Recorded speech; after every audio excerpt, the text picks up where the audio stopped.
All right. Well, hey, everybody, and welcome to another episode of the Party Invite Show. This is episode 123, says the internet. This week, we're going to talk about supporting devs through demos. It's a very exciting conversation revolving around Steam Next Fest, which we will get to. We'll get our hands on after the show. But I am your host, Tegan, joined by the lovely Vilos. That's me. And Obsydianyte. Hello. And the three Who of us is more lovely, by the way? Aw, you're so sweet and correct. Well, the three of us are your party leaders here at Party Invite. We run a gaming community to offer a place for people to discuss and play games together in a positive environment. But really, our goal is to cultivate a safe, wonderful space on the internet for people to be themselves and to feel welcome even around strangers. So the beginning of our show is one of my favorite segments. It is Blissen Up. It's to kick off this idea that we're really here to spread good cheer, the good holiday, autumn, nearly Halloween cheer that we're all looking forward to. I'm gonna kick this off because I've started a conversation in a couple places in our community, on our Discord and Facebook group. I asked our community what their favorite autumn games were and what the soundtracks were that get them in the mood to play games or get them in the mood to sometimes go outside and experience the colors changing and all that good stuff. And I got a bunch of feedback from the community as well as several of my own suggestions here, but in no particular order. I've got The Artful Escape. The Artful Escape is a music, pretty passive storytelling game with a bunch of famous people. Carl Weathers, Lena Headey. Lena Headey. Is that how you say it? Headey? It's not Headey? I think it is Headey. I'm pretty sure I've heard her say her own name as Headey. At least with her accent, it sounds like that a little bit. Indeed. Lena Headey. We're just doing the best we can. Don't heat on it. So that's The Artful Escape. That one's really good. I highly recommend it. I think we played it on Game Pass at some point, but just wonderful visuals and flow. It's all about music. The whole game is about music, so it's wonderful. Another one is Stardew Valley. We were just playing the music here before the show. I was joking that no game makes me want to play it more than Stardew Valley does when I hear that soundtrack. Oblivion and Skyrim are good follow-ups. Skyrim, though, is a winter game to me. You know, it's got all the snow, so what else is there to explain? But Oblivion, the game to get me into that series, to me, that game is all fall. In that game, you run around Cyrodiil. Everything's green, kind of summertime looking, but wonderful sounds and sights, and you've got the changing of the weather and the day-night cycle in there. To me, that is a very cozy game. You know, despite all the combat and stuff, very cozy. Another one is Persona 5. Somebody in our community suggested. I think their exact words were, I don't know why, but for some reason, this time of year makes me want to play Persona 5. And I suggested that maybe the reason that person wants to play Persona 5 here in like autumn time is the same reason that I want to play Stardew. It's like the beginning of the school year for people, whether you're a parent or you're young.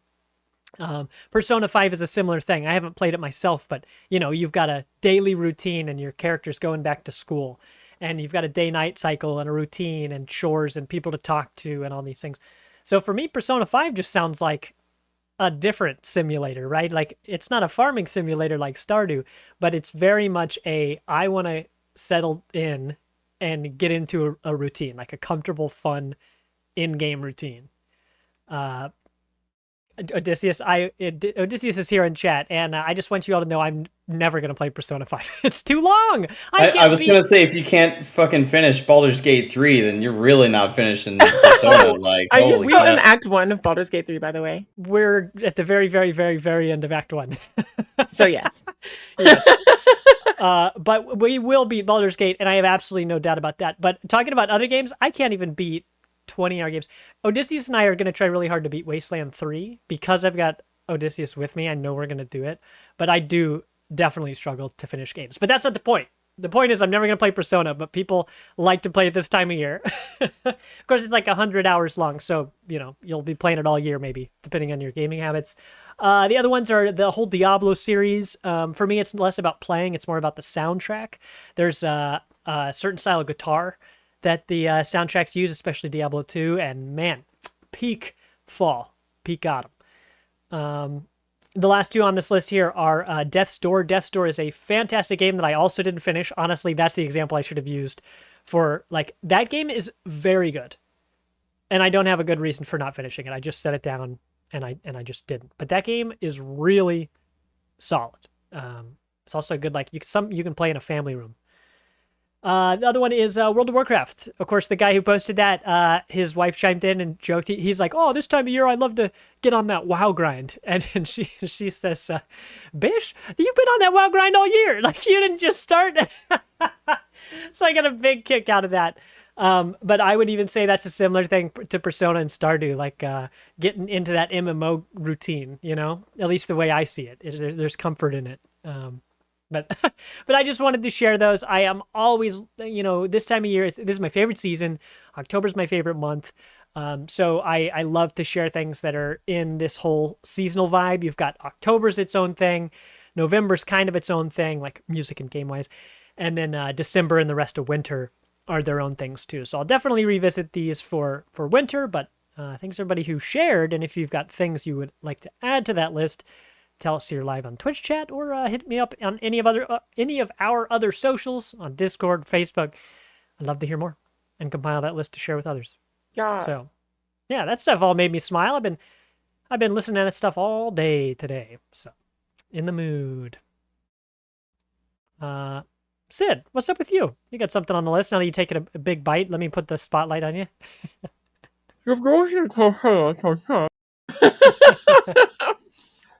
Actually, this donut's on the list. It's making me smile right now. No.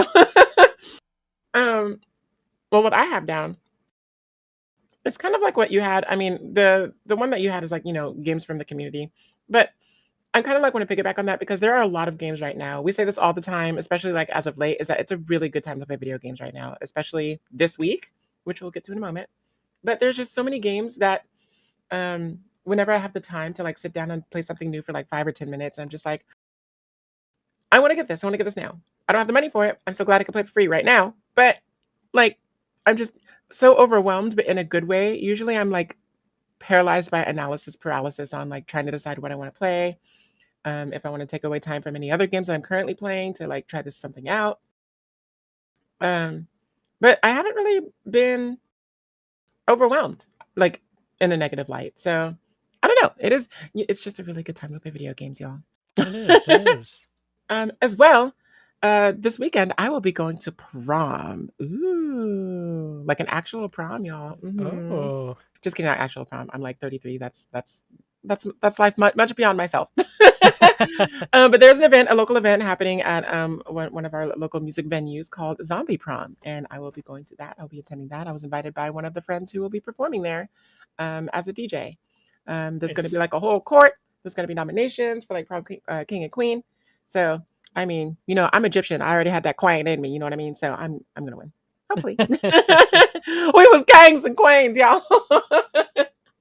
So I'm really looking forward to that because I've never been to like a prom themed event, like Updown has them all the time where it's like, oh, it's emo prom, or oh, it's like the prom that you missed out on, it's like prom.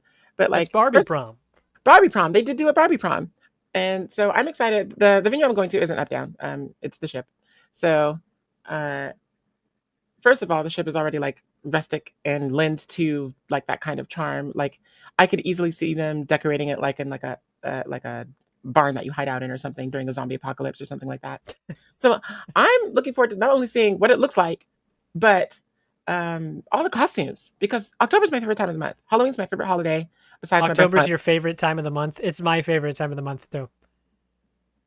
I said what I said. October month is my favorite time of the month. It is. It's a good one. So I just can't wait for all of the stuff to like unfold. It's so weird that Halloween falls on a Tuesday. So that means all the partying and stuff is going to be done on the weekend beforehand, and then maybe some Tuesday parties. I don't know, but I'm gonna be. It splits it in two. All the normies party the weekend before, but all the ragers party the weekend after. Yeah. I mean, I had a DoorDash driver I'm a party day on. dressed up yesterday. So really, hell yeah! They were born in Halloween, molded by it. I should wear mine to work. That'd be great. I'll wear my uniform on top of it, my vest. It's gonna be great. I'll send pics. Um, hell yeah. I'm really excited for that. I'm sure that place can have some dope decorations. Yeah, October is definitely the best time of the month, as they say. Um, and yeah, I mean, it's just a great. It's like as an adult, you don't have a lot of opportunities to just do dumb, fun crap for essentially no reason, And October is exactly that opportunity. You get to dress up, like for people who especially don't dress up for any other function. This is their one opportunity to really get weird with it. No, I just mean, they're for the people who aren't as flamboyant as the rest of us, or what's the word? Not charismatic. What do you mean, flamboyant? I have no idea of what you mean. After Vespers. After Vespers. Yeah, it's a great opportunity. I love Halloween. Vilos, how about you? I see something on here with your name on it. Yeah, I've just been thinking a little bit about Extra Life, and we got a few messages in our emails today about things, about the reminder for Extra Life Game Day coming up on the 4th. The 4th? Yeah, November 4th. Okay. So just getting those reminders out. Every year we have a really cool email that our local community member gives. So this was from Hannah, who's in the God. I'm looking directly at the email right now. From the How can you not Children's read? You have Miracle glasses. Network. Like, what's going on? For real, I've You got have a more major eyes. headache right now. Major headache. So Hannah from Children's Miracle Network, who was working through the the KU Med Center for the greater Kansas City area. She basically said that they are looking to still raise $70,000 more to reach their fundraising goal for the year. So I'm looking forward to getting our stuff together for Extra Life very shortly to get these goals going. And one of the cool notes that they always do for Extra Life is she says, "Remember, all the funds you raise help kids locally like Lincoln, treated at KU Medical Center, who is a big gamer himself." And she sent a picture of this kiddo with a Switch, He's going gaming. ham. So yeah, he gaming. So yeah, I'm looking forward to getting some stuff together for that, and definitely those conversations are going to be had very soon with everybody involved. All right. So looking forward to it. That's just on the other side of Halloween. Hopefully everybody's not at their Halloween ragers after Halloween during Extra Life Day. And if they are, just make sure you tune in. Just go whatever building you're in. Just go over to the TV and load us up on Twitch. Just throw us up on the big screen. We joke, but people have done that a lot. I've heard of more people than I've ever expected who have done that. It's a wonderful way to share the show. Okay, so we've got Extra Life stuff coming up, but we'll talk more about that in the weeks to come. Without further ado, then, let's dive into our party topic this week. So let's see. So this week we have Steam Next Fest going on from the 9th to the 16th. And this is, I think, the third one this year. I think they do it 4 times a year. I want to say that it's just a seasonal thing. I know they do it at least 3. I think they do it 4 times. But it's a great way to experience a whole lot of demos from a very wide variety of developers. So most of them are going to be indie devs, like pretty indie. Others are going to be reminders that, hey, this game is out in early access or whatever. But for the most part, most of the games that you see on here, most of the games that I see on there are games I've never heard about or games that have been under development for a long time. And this is everyone's first look at them in the wild. So we took a look at a whole bunch of games on the list. There are always way, way, way more than we could possibly even look at, let alone talk about. So I picked a few of these. I picked a few out of here that I wanted to talk about. So did you guys. And kind of see the story that these games tell. We want to give recommendations to like, hey, you should go play these because they look fun. But even more than that, I want to take a look at who the people are that made them. Is it like a lot of times you click into these developers and whatever game you're looking at is the first game that they've ever made. Same with publishers. Maybe they're a very small studio, but they run the gamut. It's a full spectrum of small and large studios that you'll see on there. So what we want to do here is, with all of the news that we've seen over the past, I don't know, I could say weeks or months, I could even say years of AAA game developers getting the short end of the stick for any number of reasons. Maybe a game didn't sell as well as it needed to. Maybe a company was absorbed by a big company, and that big company said, hey, we're actually done. We bought you so that we could close you. Other times, it's just a situation of layoffs with the market not being in a place where companies can hold on to their employees. There are any number of reasons where the game dev industry, like the life of a game dev, can be pretty unpredictable or unstable.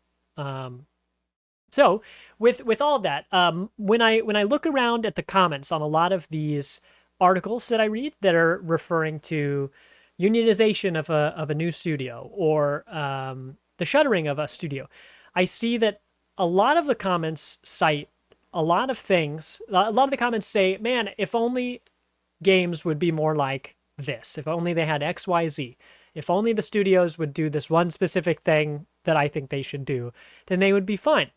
And the issue that I find with those, the unproductive nature of those comments, is that a lot of the things that those people seem to be describing don't really apply to indie games. They really only apply to big AAA titles. And so you'll see some evangelists, some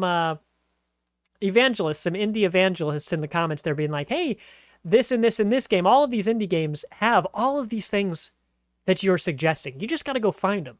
And so many gamers who, only play Call of Duty or Madden don't even know what an indie game is. It's an independent game, right? Made by an independent studio, usually with a small number of people.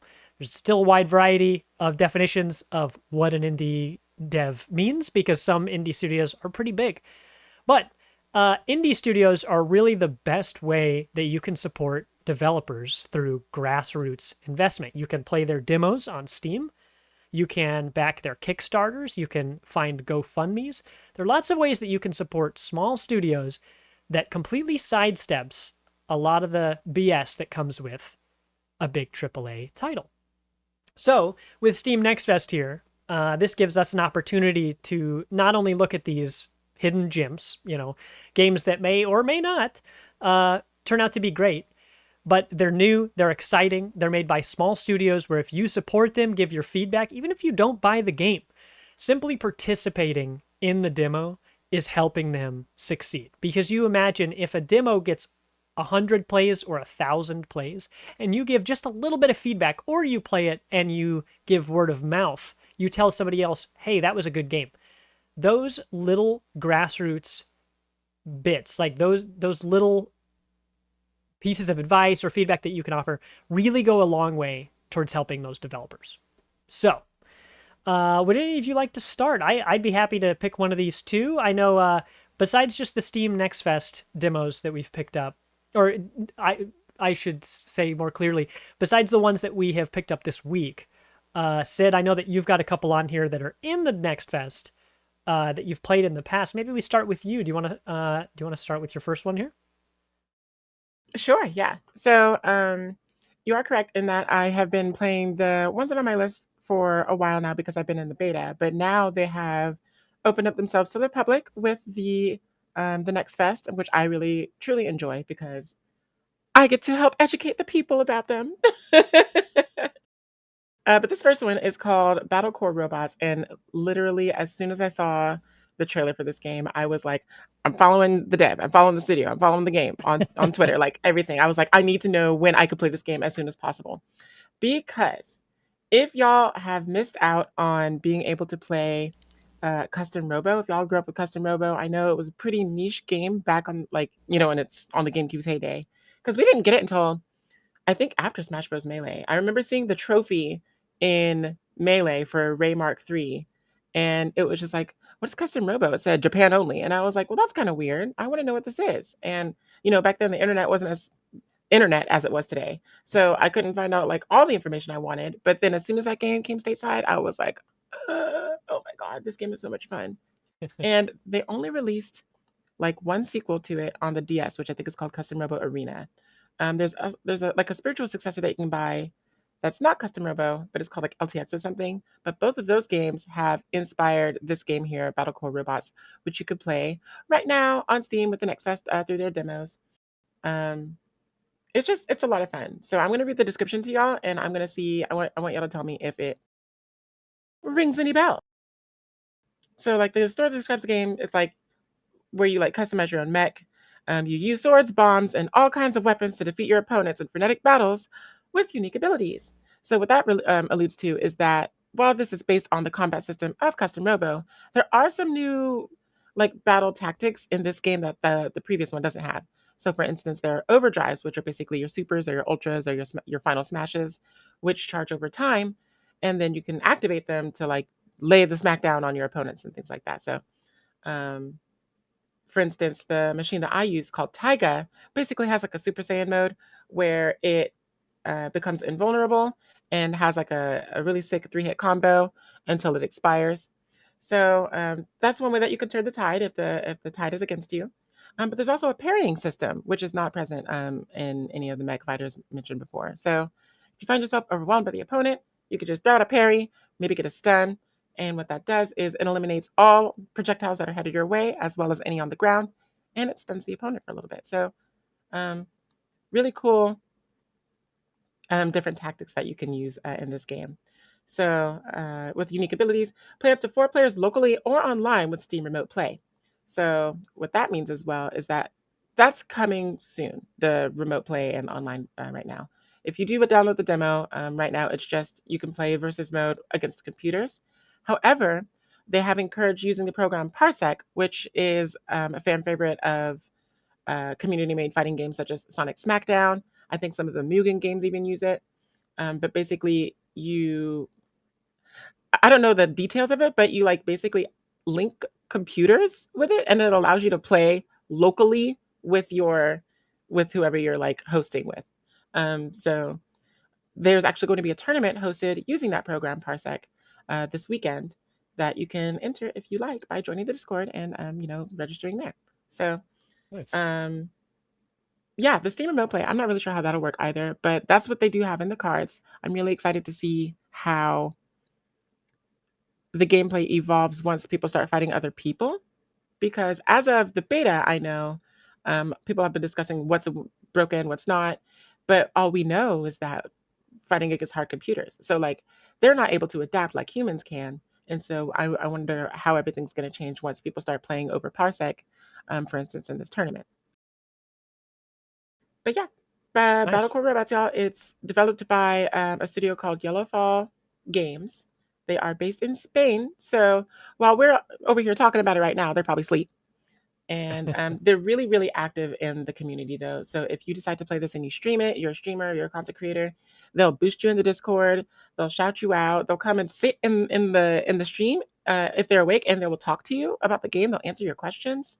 They're Gotta really love that. communicative, and they're really receptive to feedback. And they're so passionate about this project, y'all.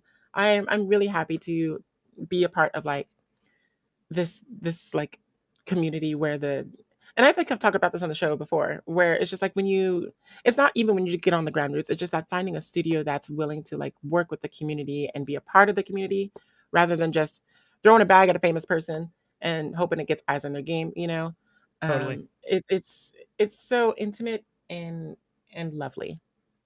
Yeah. And yeah. It's like with a small studio, it feels like you are part of the team when you're playing it Yeah.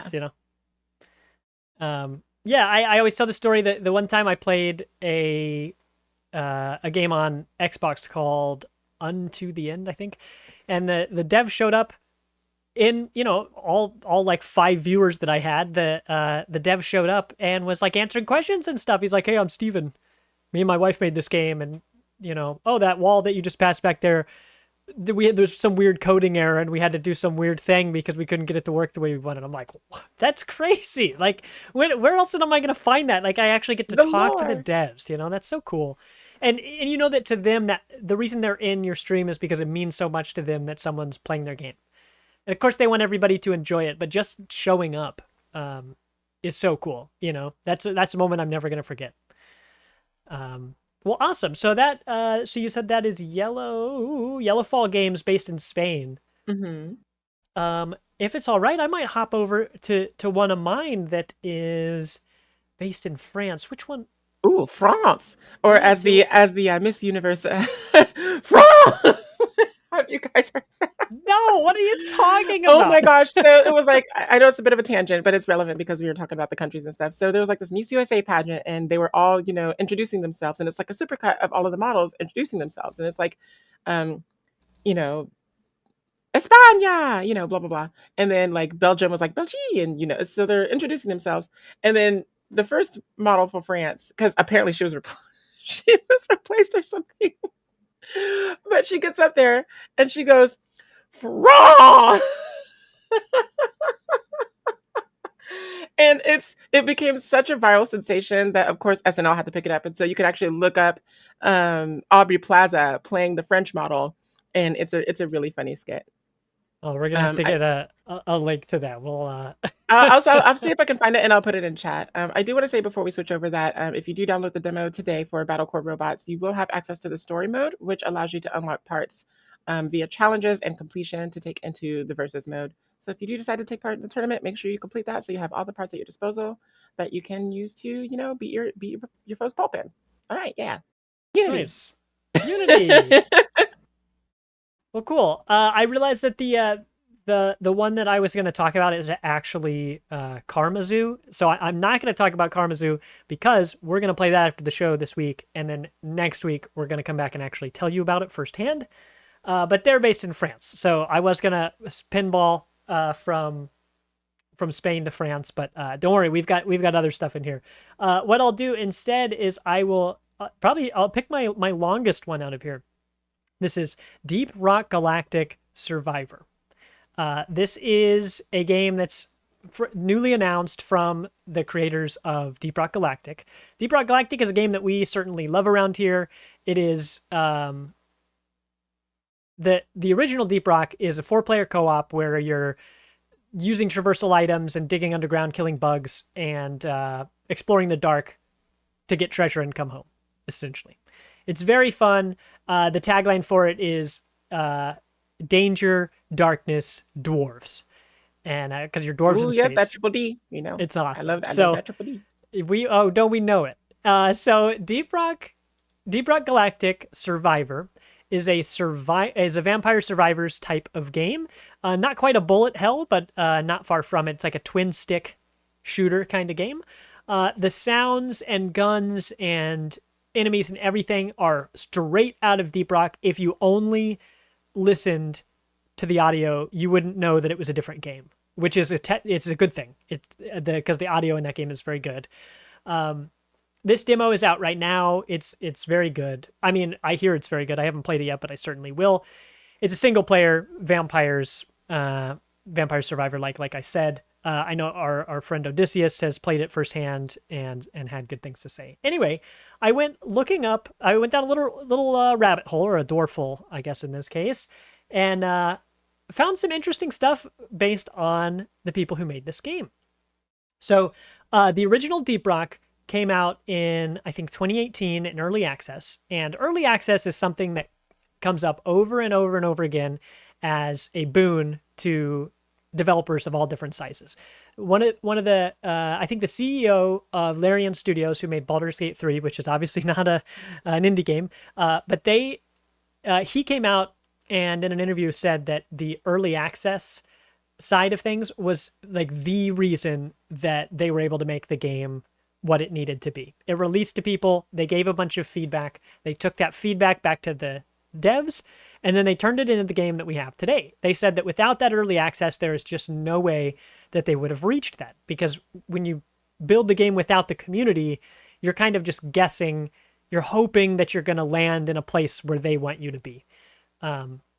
So early access is a huge boon for these studios. So Deep Rock 2018 came out, early access. This thing's going to play over and over, so I'm going to go off of it for a second. Came out in early access 2018, it came out in 2018, early access until 2020. So the full release comes out. and the game had a whole bunch of players. It has great, it's got great reception, high positive reviews on Steam, and all this stuff. Here in our community, we play it on Xbox on the Microsoft Store, but it's good stuff. And it was developed by, let's see. Well, so let me say that it was published by Coffee Stain Publishing.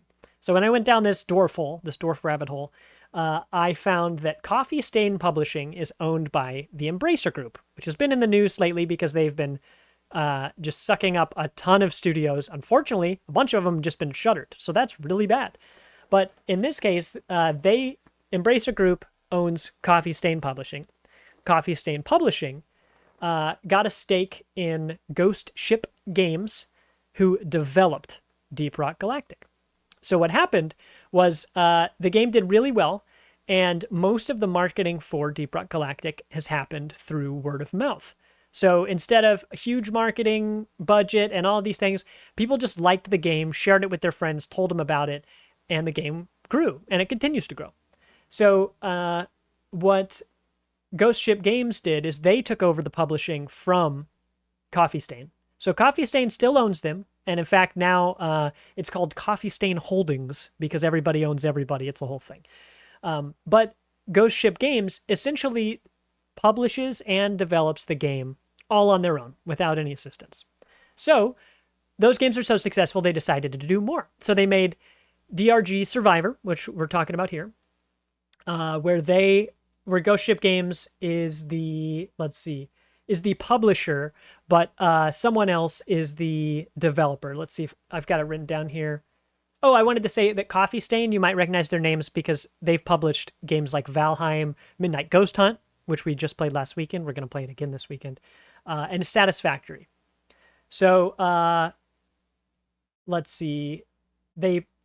Ghost Ship Games decided to publish all on their own the new Survivor game that we're looking at, as well as another one that was also just announced. These were pretty sudden announcements, called Deep Rock Galactic Rogue Core, which I don't even remember what type of game that is, but I'm sure it's going to be great.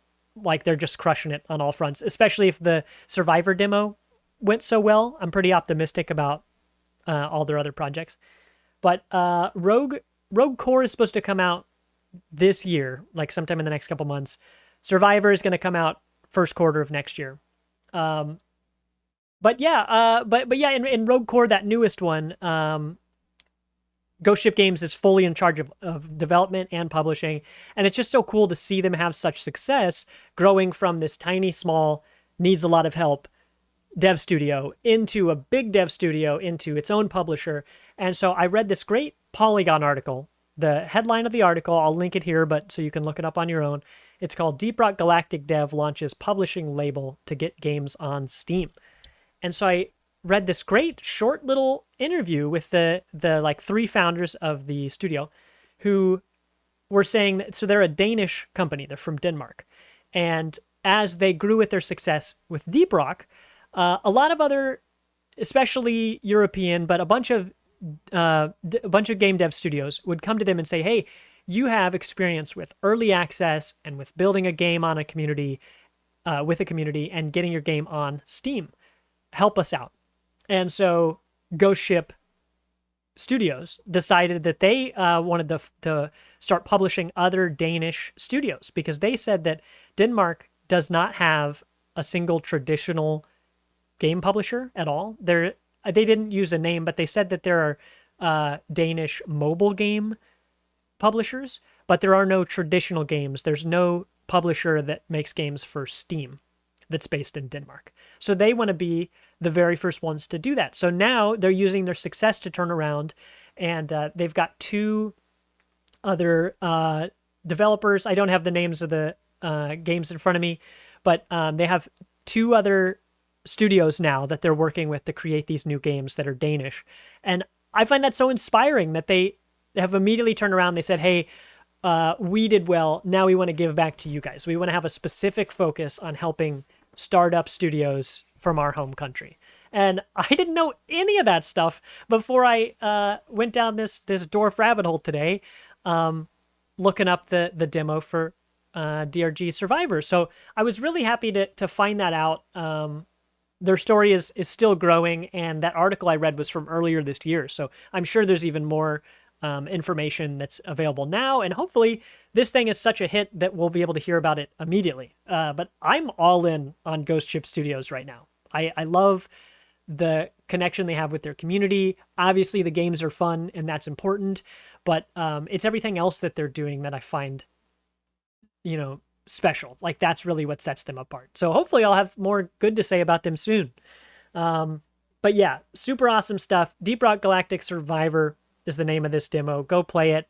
You can also play the original Deep Rock, which is going. It's not going anywhere. Like, we're playing it pretty regularly in our community. Come join us. You don't have to know anything. It's good stuff. Okay, so that's Deep Rock. Enough for me. Let's bounce over to Vilos. You got a couple on here. Which one do you want to start with? Yeah, I'll start with American Arcadia. So that one is developed by Out of the Blue Games and published by one of our faves, Raw Fury. American Arcadia is a cinematic puzzler that has 2.5D platforming and some first-person elements. The whole point is that you're playing Trevor, just one of those average dudes, except he's got to escape his life because it's a reality show. He is in a reality show dystopia. And he almost gets hit by a car in that trailer, and it stresses me out each time I watch it. Yeah. And then it becomes an isekai. Yeah. I mean, basically. Yeah. So the devs, I watched one of the streams that they did yesterday. It was really interesting. So the devs cited Truman Show and Logan's Run as inspiration, two classics in this genre, so to speak. It is a very particular genre.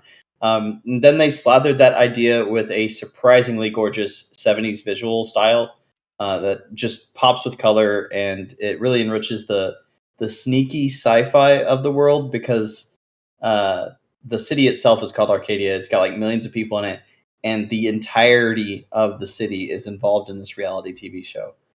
So I am really psyched to play this. It's definitely got some, Inside and Limbo vibes, but at the same time, really phenomenal voice acting.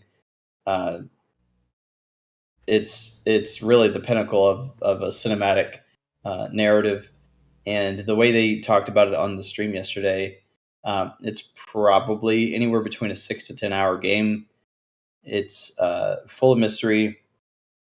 And it looks great, honestly. Yeah, it just looks entirely. I feel like I've seen this art direction before, like with the 3D models with like the dot eye. Like, what? Well, the other part is they did do another game prior to this. They did Call of the Sea. Oh, which is visually similar as far as the color palette. It Call is. of the That Sea was was absolutely gorgeous, and it was another really well done narrative in first person. And so they took a lot of the similar vibes to bring to this, and I am super excited. This is another developer from Spain, by the way, from Madrid. So nice. Just a little over a month away. American Arcadia. Play this this 70s inspired dystopian future where you're escaping your reality show of life. I cannot wait to see what kind of just wild shit's gonna happen, because you do have a teammate, you do have somebody that's trying to help you from the outside. So I'm really intrigued by the whole mystery of it. I wonder what goes wrong, to make him realize, oh, this is like a reality, like this isn't like my real life and stuff. Honestly, Yeah. like the instant I find out I'm in a reality show, I'm gonna ham it up. I mean, that's I'll wake up in the morning like Barbie and like, what a wonderful day, and then just like flip my hair and then like go cook my flapjacks and whatnot. All, I don't know. I just feel that is the interesting thing. Like the whole point of the trailers, most of the trailers that they've released to this, they're like, Arcadia is Arcadia. The whole point of the name Arcadia is a utopia. Like they gave you paradise. They put you in Arcadia. This is your paradise. How could something go wrong? So yeah, it's very clearly something happens to trigger him. and I have no idea who it is on the outside, but it's a woman that is inspiring him to get out of there. So I am Really interested in this. Yeah, I, I don't know if I'll play this myself, just like strictly because of time, but I am really interested in what's going on here. I hope I get a chance to watch you or someone else pretty much play through this whole thing. Yeah, the art style's popping. The combination of like side scroll platforming and the first person storytelling here, you know, it's great. Like, yeah, top tier. So that's American Arcadia. And of course, you said the publisher is Raw Fury. Raw Fury just makes tons of great, tons of bangers. Raw Fury also published Friends versus Friends, right? Am I remembering that correctly? Yeah. Yep, Friends versus Friends. That Leica one that Vilos Yep. demoed a while ago. That also has a great soundtrack too. It's good stuff. Actually, that's a pretty good autumn one. Now that I'm thinking about it. Oh, Leica for sure. Yeah. Well, and the Friends versus or who's the? Is it Friends versus Friends? No, there's Friends versus another. Friends is like the battle, like the card battle shooter game. Yeah, that was a Raw Yeah. Fury. Well, Yeah. the woman who makes that, who I started listening to because of the Leica demo that we played, she does all of the music for. I don't think it's Raw Fury, but I think it's whoever the developer is for that game. For Leica, Friends versus Friends, and another game that is like something on a hill. The song I listen to on Spotify the most is called The Hill. But she's great. She's based in Spain. Same with the developer and stuff.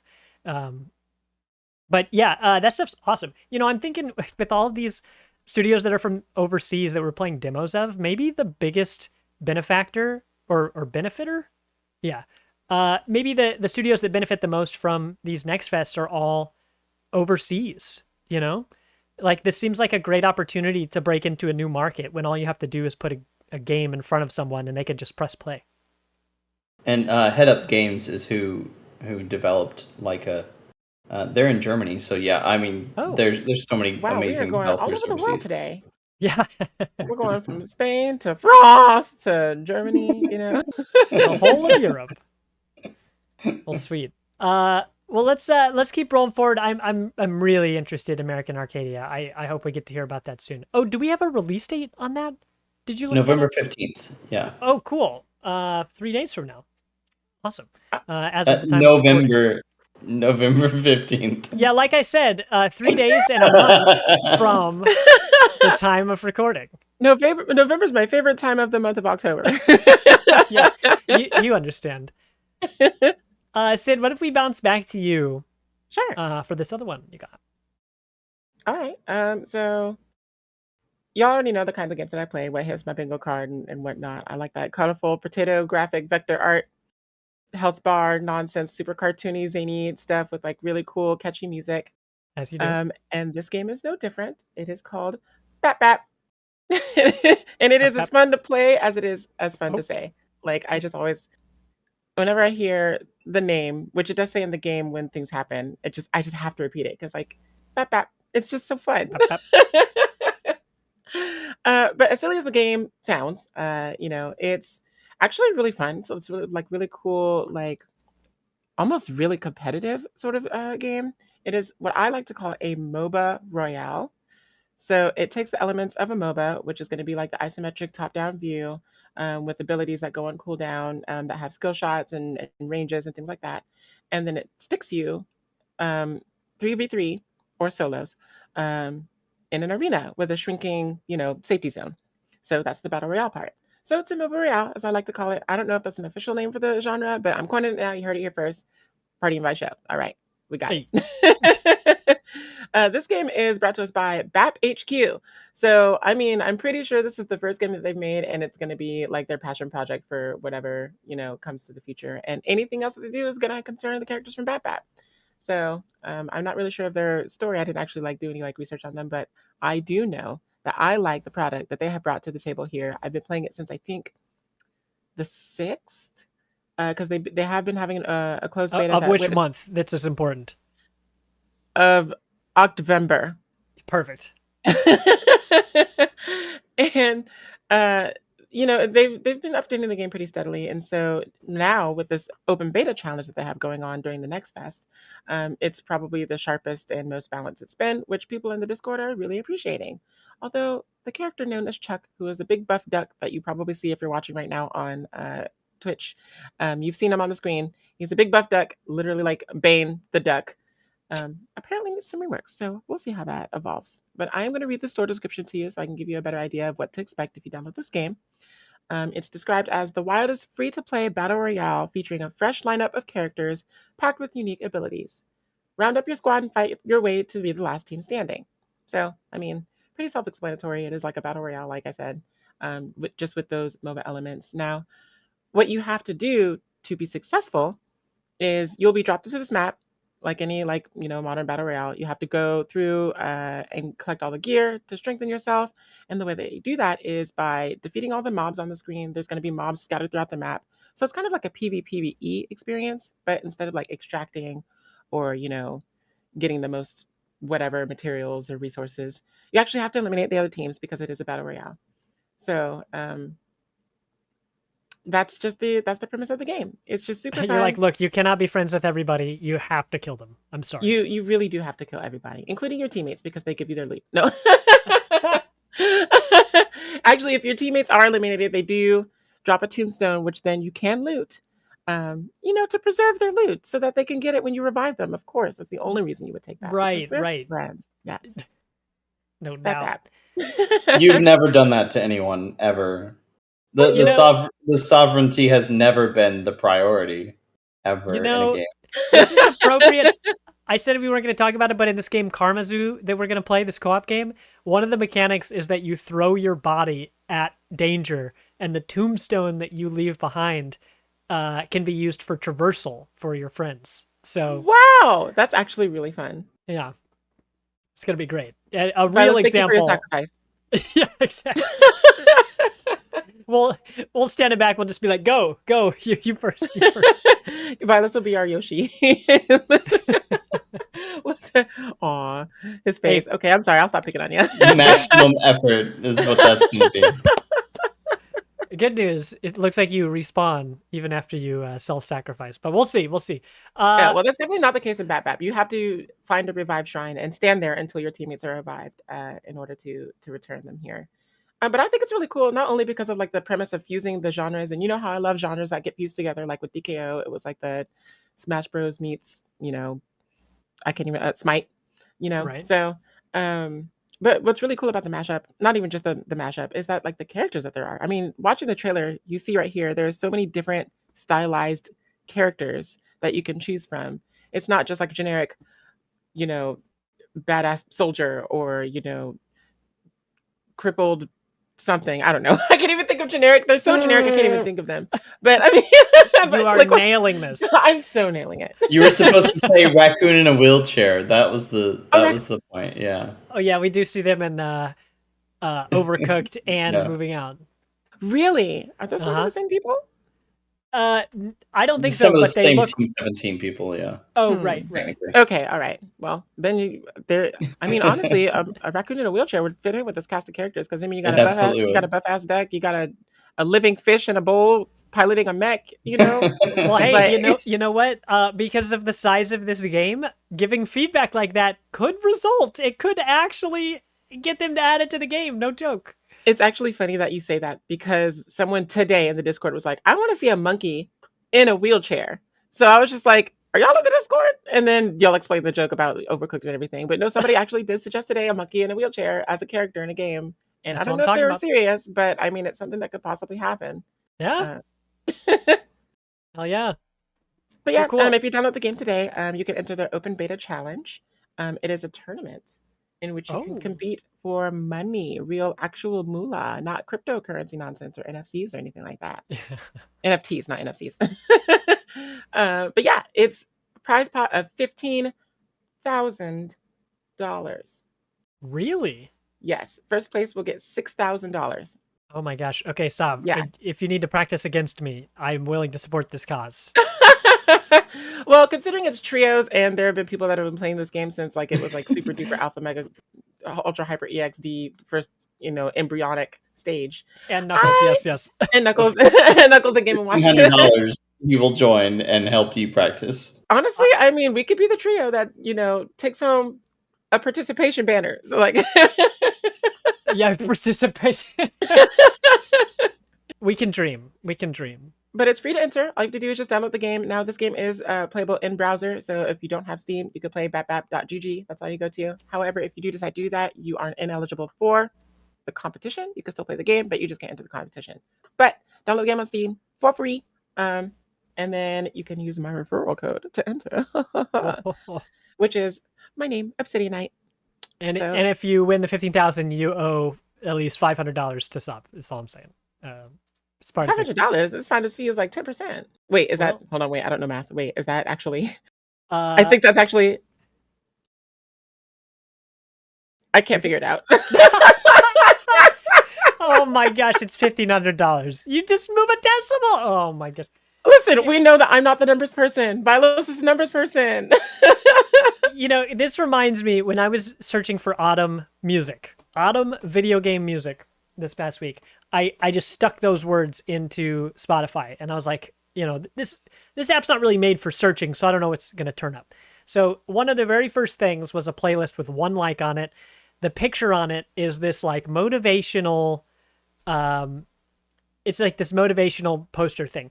And on it, it says, life is out there, go chase it. But there is spelled THEIR. Oh, and I was like, no. oh no. And the name of the playlist is called Sunsets in Autumn. Sunset 'S in autumn. And I was just like, oh man, this person's really trying their best. I'm just glad that they're happy with this. I mean, playlist. that just sounds like the name of a film. I'm just gonna. Here goes Sunset again. She's once again in autumn. Sunset's in winter. She's in spring. It's a whole, it's a Sounds franchise. like it's around. Yeah, Sunset really. She's in like October Pro lie. Autumn is her favorite time of the month. Okay. Let's see. I think that's 3 times. We can't beat that dead horse anymore. Otherwise, they'll have to make it a character. Because we'll have to use the tombstone to get across the gap. Yes, that's right. Karmazu. Oh my gosh. Okay, we got to get out of here. But that's pretty good. That's pretty good. Okay, I'll bounce back to one. A super quick one. There's a demo on Steam that I don't even have a video for because it's so indie that I couldn't find any information on it. This game is called Rush On. It is made by a developer named... Okay, I guess I didn't write it down. So I'll find that here in a second. But this one person made this game. It's their only credit on Steam. Julian Dietz. Okay, I did write it. I just can't read my own typing, I guess. Julian Dietz made this game, and they describe it as a fast runner roguelite in which you blast through a... I can't read, everybody. Okay, I'm going to take a deep breath. We're all having a time today. You know what? It's our Monday. I actually have a headache, but I think it's all just it's coming contact together headache. in the worst way. Yeah. Right. Okay, it's a fast runner roguelite in which you blast through gorgeous abstract landscapes, dodge lasers, avoid lava, and score as much as you can. Perfect for a quick game whenever you've got a few minutes. So, like I said, I don't have a video on this because I couldn't find it outside of Steam, and I haven't devised a way to pull videos from Steam yet. But this game, I would describe it as Sayonara Wild Hearts meets Cluster Truck. So Sayonara Wild Hearts is, of course, like a game where you're zooming forward, almost like one of the 3D Sonic games, which I have not played, so that might not be accurate. But in the video, you are picking up, much like Sayonara Wild Hearts, you are picking up little coins, like on this path. But it is a procedurally generated world where you are going fast as fuck. You are going so Yeah, fast. I'm looking at the video. I'm not sure if you caught my facial reaction, but I was just like, I don't know what to expect. And I did not expect that. I mean, it's faster than freaking Sonic the Hedgehog. It's so fast. It's so fast. So I like that it describes it as being perfect for small, short sessions because that is exactly what I'm looking for. Compound with that the procedural generation. I'm totally on board. I compared it to Sayonara Wild Hearts and Cluster Truck. Cluster Truck is a super indie game I played on PlayStation. It's basically the floor is lava, and you try to jump at very fast speeds between a bunch of areas. It's very fun. It's very silly. It's a good single player party game, like a game that you want to watch your friend play because it's so outrageous. That game I think is also available on Steam, but yeah, this game seems fun, fast, and definitely outrageous. So I'm really interested in it. But there's always something special too that it's made by just one person with no credits anywhere on the internet. Because I wonder what's next for that person. I hope that this game does well for what it is, and that they can make something else that is as fun as this one looks. I mean, I'm watching his live broadcast right now, and it's so funny watching the person that made it play perfectly, because you're just like, how do I get to that? I don't what. Well, simple. You just make the game. Yeah. And if you probably donate to their Patreon, you too can make the game. No, I don't know if they have a Patreon, but yeah, but that one's short and so small. You know what? Actually, I'll bounce over to this other one that I can show you real quick before I hand it over to you, Vilos. I found another one that is very indie as well, called Ascent of Ashes. Let's see if I can get this up here properly. Big money. There we go. So this is the same video that you can find on Steam, and I find it very endearing because what you're looking at is an early access game that we have a demo of, and apparently the demo has extra features than have been available in the past. But what you can see right here is a before and after. Here's what the game was before. When you were in this situation, you had to do this, but now you can do something different. It's something that they kind of do with Project Zomboid, where they're very much like, hey, it's slow going, but we're trying to make the game that we want to make, and here are the incremental improvements that we're making to the game. So this game, let's see, it is the Steam description is a colony sim set in a post-apocalyptic dystopia. Build and defend your base, manage your survivors, engage raiders, aliens, remnant soldiers, and other factions in real-time with pause combat, or use stealth to outwit them. Explore the massive world and survive at all costs. So very much a sandboxy kind of game. This video shows, he was like, hey, people said that the world felt empty, so I added these giant pig-looking things with 3 eyes, as well as these floating jellyfish, which I think is pretty neat. When I showed off footage of Deep Rock Galactic last week, I was talking about how much I like just the random non-hostile creatures that are flying around, like the jellyfish, that really adds flavor. It adds personality to the environments and stuff. But I really like what I'm seeing here. It also releases on November 15th, which I'll remind chat is 3 days and 1 month from this recording. But you've got a wide variety of mechanics. You've got harvesting and managing your survivors, kind of like a real-time strategy. You've got some sort of combat covered, like XCOM. Sort of. It doesn't go into detail in the video of how that works, but you can see your character driving around in some sort of city.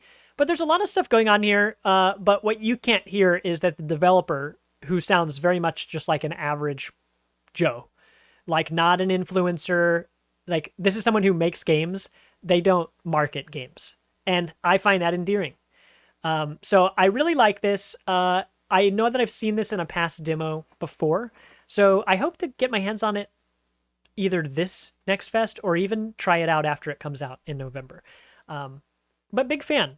This is the very first game by this developer. The developer is Vivid Storm Interactive.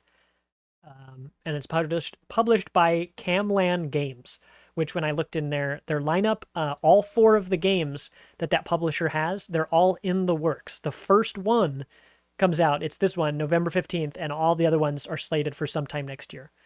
So it's cool to see that stuff in the earliest stages of development. A dev's first game and a publisher who doesn't have a single game on the market yet. I find that really exciting.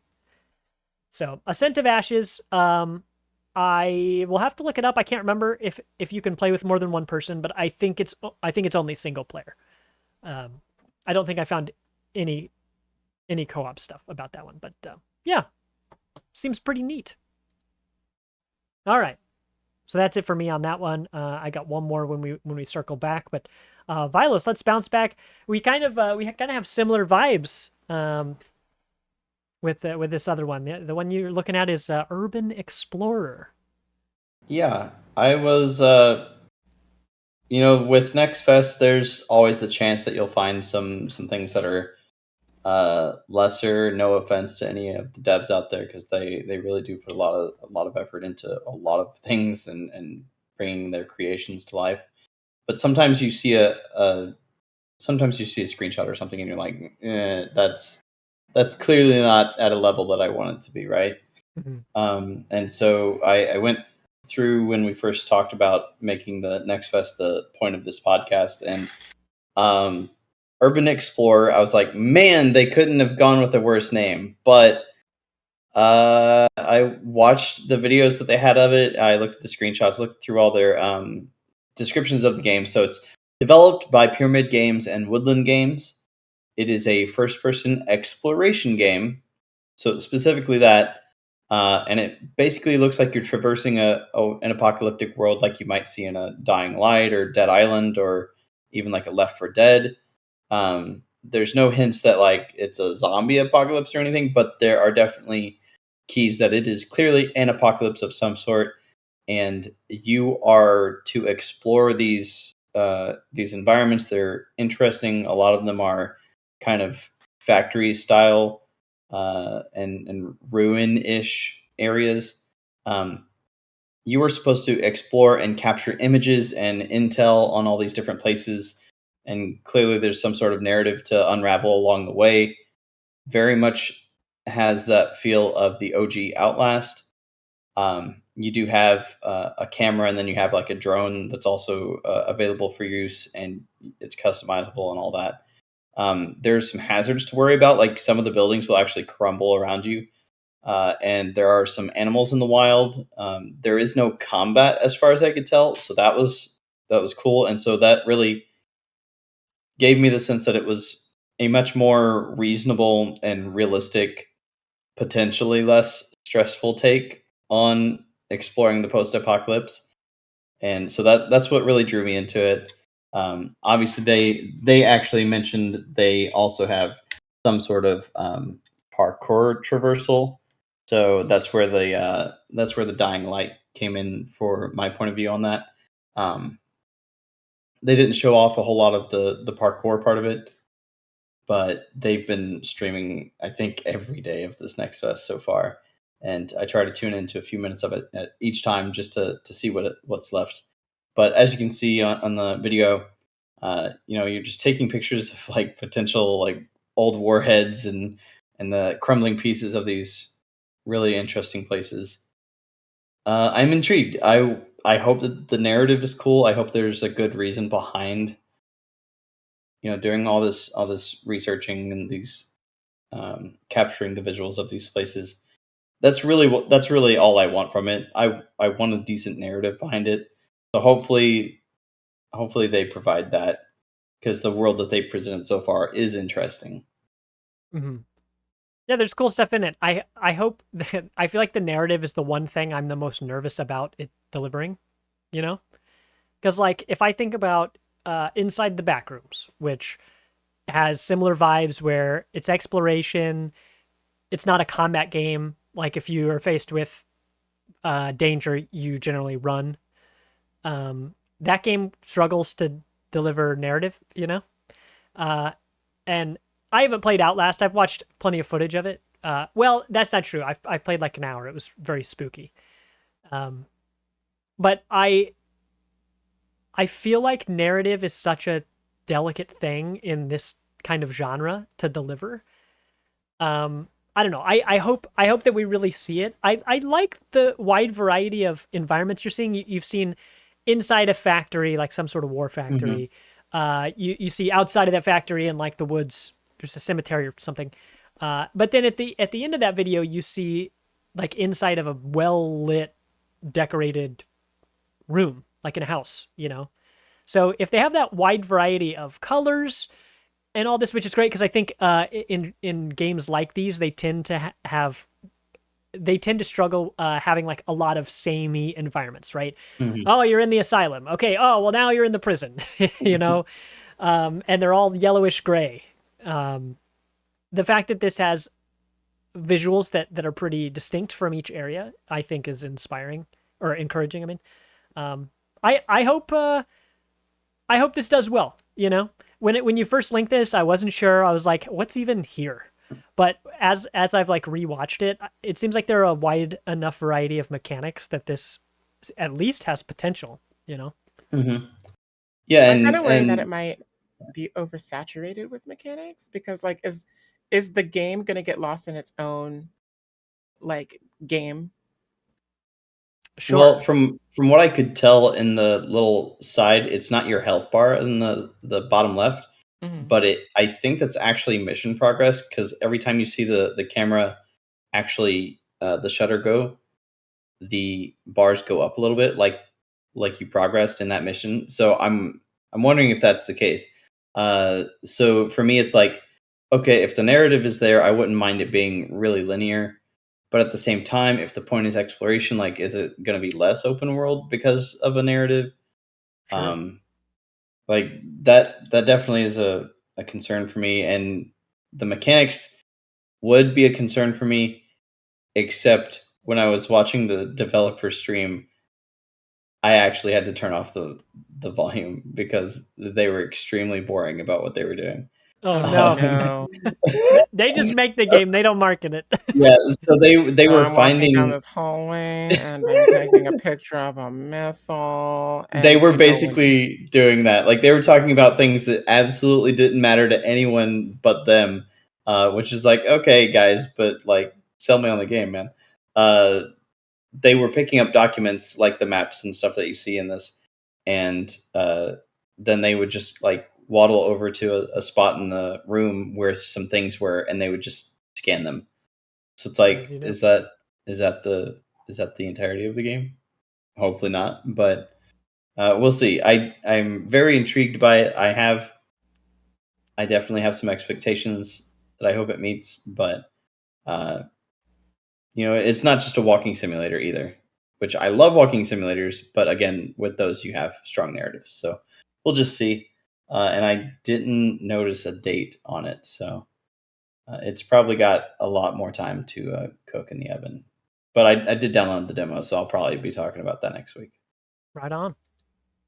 Cool. Yeah, I wish that I have fun things that I'm doing this weekend that are not gaming, but I kind of wish that they were happening on a different weekend so I could just binge this whole Next Fest, you know, or hit pause so I could try this again on the next weekend. But it is what it is. You got to strike while the iron's hot. So for all of you out there, I'll live vicariously through you. Go play some of these. Then let's see the last one that we've got on the list. That I've seen, I shared this not realizing at the time that it would be on the next fest is Foundry. Not the Oh, Foundry, just Foundry. so Um, interesting. Remember how I said I had discovered that Project Faye game through a Facebook ad? mhm. Foundry had also appeared to me on a Facebook ad, and I was literally considering downloading it. Um, I did think of one of our regulars, Benson, and his like penchant for like Satisfactory and things like Oh that. yeah. And I was just like, this might be like my subtle way to like kind of put my foot in the door because like those games are so intimidating to me, like Oh, I building and totally managing like a understand. giant factory and stuff, especially with how resource intensive Satisfactory seems to be. Yeah. But then I saw Foundry and I was like, so maybe after you get done talking about it, I might actually download it here. I'll see what you got to Well, say. it is 1 to 4 players. Let's see if this will go on screen. Uh, it is similar to Satisfactory, which is not sad. It is about factories, but this actually I heard a joke the other day. There's a publishing label called Saddest Factory, and I was like, oh my god. And they've got a bunch of like punk and emo artists under their label. I was like, that I like you guys. Anyway, this is similar to Satisfactory. This is Foundry. So this is a a voxel game, which we looked up. Voxels are essentially cubic pixels, 3D pixels. The Steam summary here says, build a factory in an infinite simulated voxel world. Mine resources, craft machinery, and automate your research to progress. Face logistic challenges by planning and building a conveyor belt and pipe network. Manage a complex power system and expand your constantly growing production lines. Okay, if this was a single player game, honestly, not sure I'd be that interested. These games are pretty intimidating to me too. I really did enjoy the beginning of Satisfactory, which shout out to Benson. He actually full-blown gifted that game to me during our Extra Life stream last year. So that was pretty rad because I know how much he loves those games. He loves Satisfactory. He loves Factorio. He introduced me to the game Forager, which I played on PlayStation. Yeah, he's super into these games, and so I was excited to be able to check one out. So I really liked the beginning of Satisfactory, which also has multiplayer. But I found myself overwhelmed. Nothing really wrong with the game. It's just the genre can be a lot. And it's not even that it's like punishing or ever tells me that I'm not doing well enough. It's just that there's a certain level of efficiency that is very highly rewarded in these games. And if I can't reach that, I feel like I'm not cutting it. Even if I'm playing by myself, even if there's no one there who's being held back by me. So the fact that this has co-op allows me to have some more fun with it. So in Satisfactory, similar thing, our friend Odysseus over here has a talent, just like Benson, for games that are all about optimizing and efficiency, looking at a system and figuring out how to use it very well. And being able to play a game like this that isn't really a narrative. Like we've been talking even today about Stardew Valley because the music and autumn stuff. But when I played Stardew Valley with Shanny Pack and Odysseus in our Discord here, I felt like I was just holding him back constantly because I'm over here just like going to dinner with the people who live in town and going to the tavern every night and just having a beer and playing the arcade games. And Odysseus and Shanny were over here like making literally millions of dollars. And I'm just like, oh my God, I'm in the way. Because I was just looking for something different out of that game. But in a game like this, that is not story driven, as far as I can tell, that's all about just doing the building. Just, if you can put a pickaxe, or in this case, it looks like a drill. If you can put a pneumatic drill in my hands and just tell me to go, live life in the caves, go spelunking, I'm happy. I'm a happy robot. So I think that's probably what's going to happen here. I'll play this in co-op with some people. I'll go digging. And, whenever they give me orders to go explore somewhere, I'm absolutely going to do it. But I'll probably leave the actual production and building to everybody else. This may not be Deep Rock, but Odysseus says rock and stone in chat. And to that I say, rock and stone! He knows. Not the Foundry, just Foundry. Really interested in this game. It's a similar thing to what we've seen before, but of course now that has a demo, I might be able to give it a shot before it's gone, TBD. But really into that. This is published by Paradox Interactive. Paradox makes tons of games.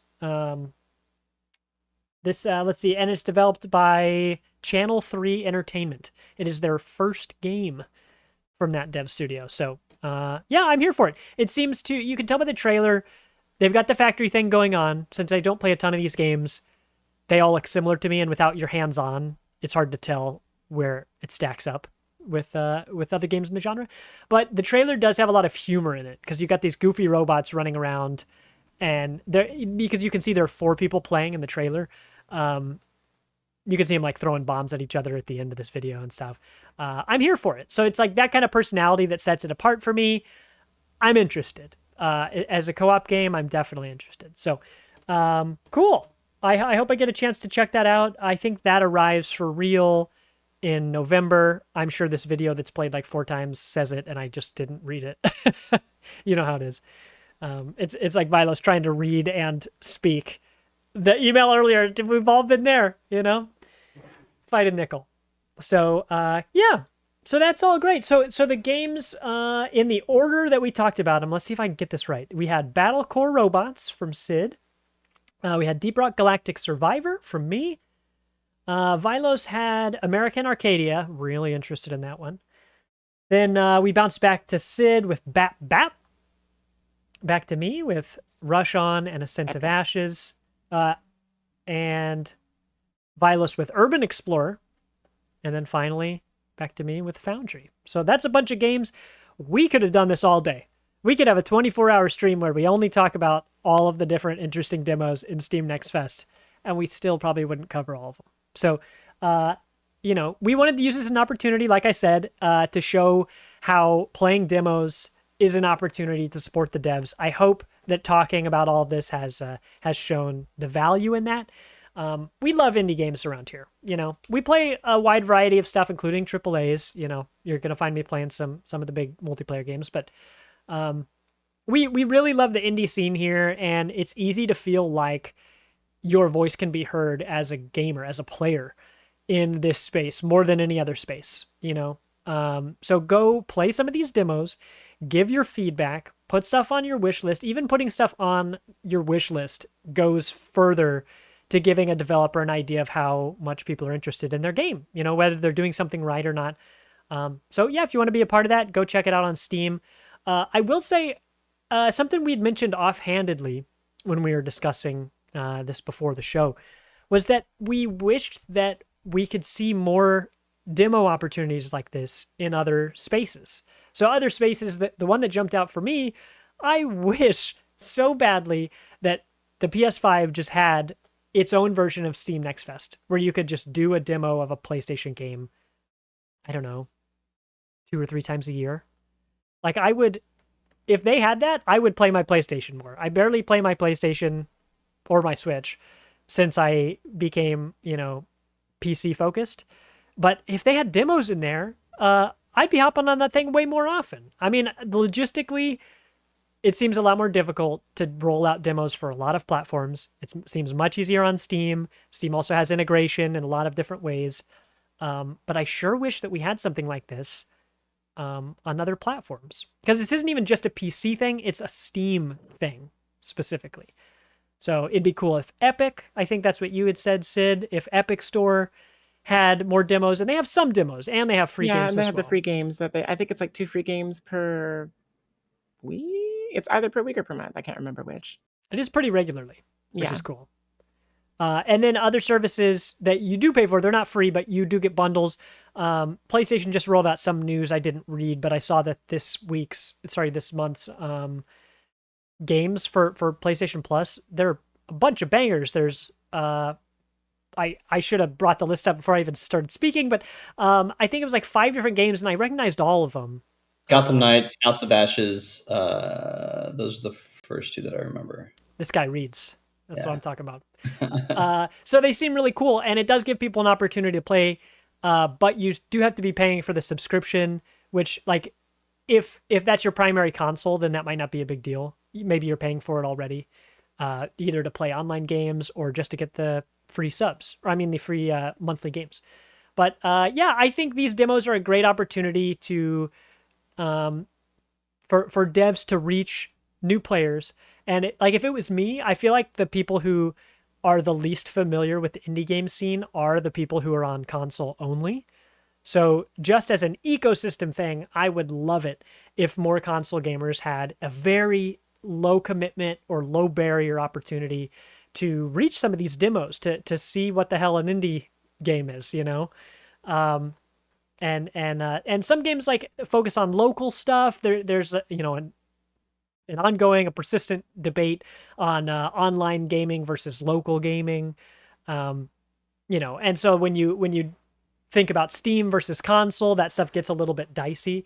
But that's another thing. Like if I had a game like Karma Zoo that we're about to play, that I could play on my PlayStation, invite people over and just do a quick demo. We're just going to try it out, the 4 of us or the 2 of us.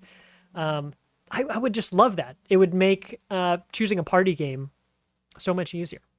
But maybe someday we'll send a strongly worded email to Sony and to Epic. Unfortunately, they're such big companies that they don't give a heck, man. Not a single heck. But these indie studios do. So go support those indie studios. Maybe we'll see some change someday. I don't know. And just a reminder that Nintendo is doing just fine on that with both Indie World and the Wholesome Directs. that they have, because every time they drop a solid 10 demos for really great games that are coming out. So keep your eyes on those for sure.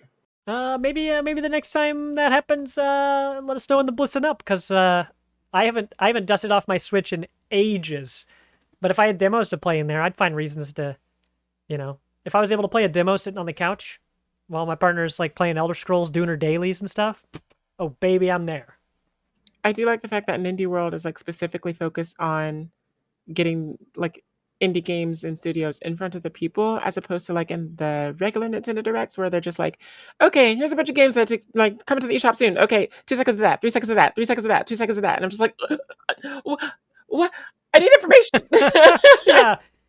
Yeah, right. They'll be like, and you'll have like literally 3 seconds of 10 different games. Excuse me? You need a podcast just to unpack it, Okay, well, let's see. So we're gonna wrap up the show here, but for everybody who's gonna stick around, the rest of our show is gonna be dedicated to playing some of these demos.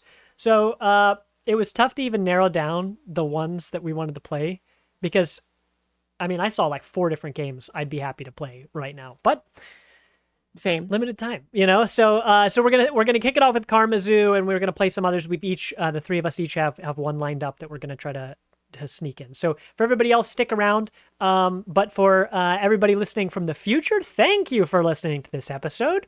We are also a small independent podcast. Are we a studio? Man, that makes us sound a lot bigger than what we are. But we love doing this, and we really do love your support. So, just on this topic of grassroots support, we really appreciate all of you who give us a listen and participate in our community. Visit our website at partyinvite.games to find deets on reaching us on all of the places we hang out on the internet. You can also find Sid here on twitch.tv/Obsydianyte. Yes. Which I'll drop a link to in chat as well. But thanks everybody for listening. We'll talk to you next week. And everybody else stick around. Bye. Bye. BapBap.